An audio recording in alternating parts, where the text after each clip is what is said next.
On the island of SODOR, high up in the mountains was a mysterious boulder. It had stood alone for a long time, but one day workmen arrived to build a quarry on the land below.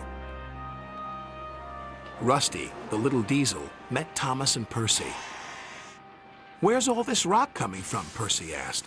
"The new quarry," replied Rusty. "This mountain rock is good for many things, although it's dangerous up there." "Why?" asked Thomas. "Because of a big boulder. I think it's watching me," said Rusty nervously.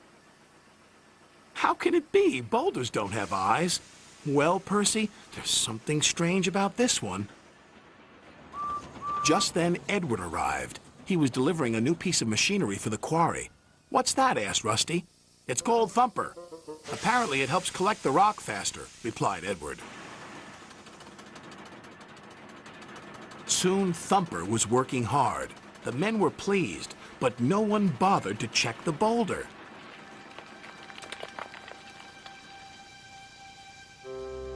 When it rained, the workmen went away.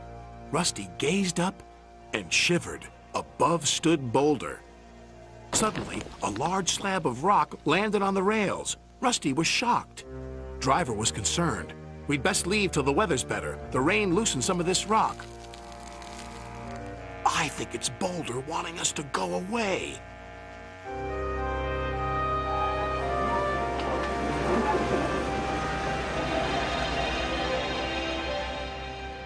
The next day, the sun shone. Thumper was working harder than ever. Suddenly, Rusty noticed something. Boulder's moving. "Don't be so daft. It can't," said the driver. But it could.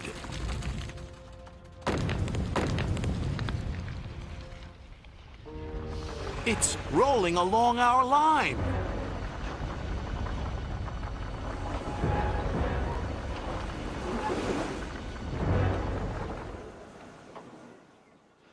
"We'll stop here until Boulder passes by," said the driver.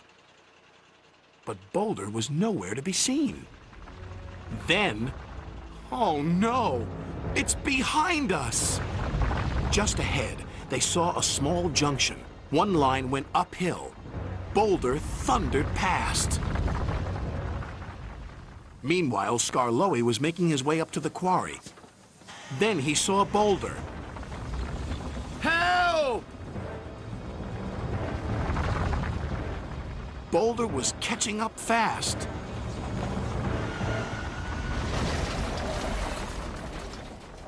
"We must warn the yards," shouted SKARLOEY.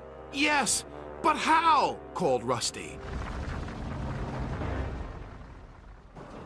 Boulder rounded a bend, and there ahead was RHENEAS.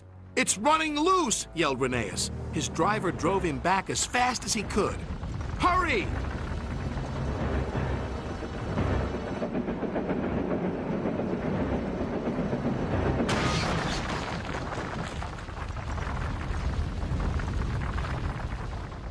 "Better a smash than a squash," sighed his driver.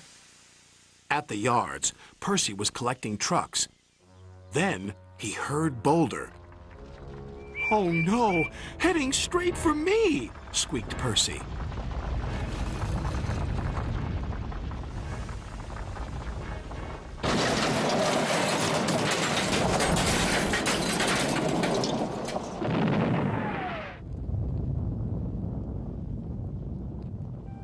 When Sir Topham Hatt inspected the damage, he decided to close the mine.